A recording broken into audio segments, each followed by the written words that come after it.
Indigenous Rights Radio, because knowledge is power.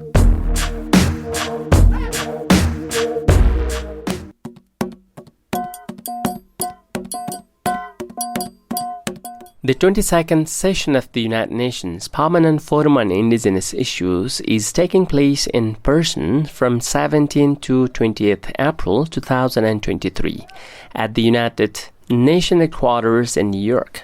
At UN headquarters in New York. The theme of this year's session is Indigenous Peoples, Human Health, Planetary and Territorial Health, and Climate Change, a rights-based approach. Like previous years, Cultural Survival is attending the session, organizing a series of events and meeting with Indigenous delegates and UN member state representatives.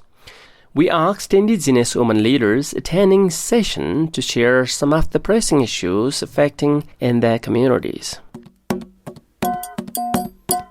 This is Naw Ei Ei Min. I am now the Permanent Forum member of Asia, and I'm coming from Asia Indigenous People PAC as an Executive Council member as well. I would like to highlight about the pressing issue faced by Indigenous women in Asia, that for Asia, which is a culturally diverse region of the world, we also have diverse indigenous culture.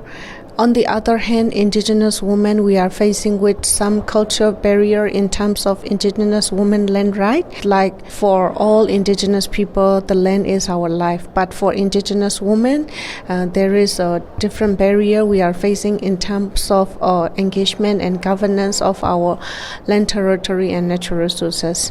In relation to this, I also would like to highlight the present issue of at the global level of the climate emergency. It is no longer climate change. It is at the emergency that we have a few time left to respond on it.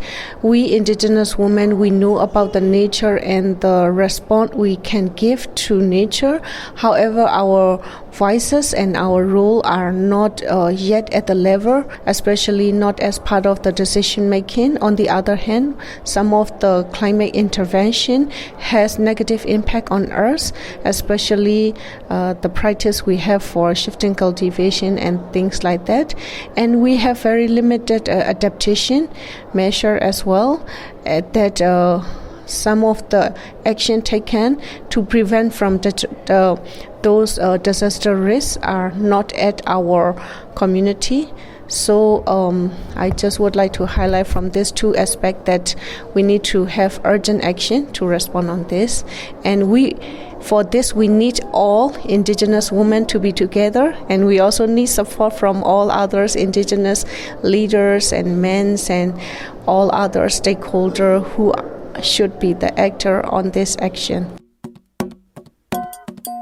For more on Indigenous rights, visit www.cs.org/rights. You also can follow us on Facebook, Twitter, and Instagram pages.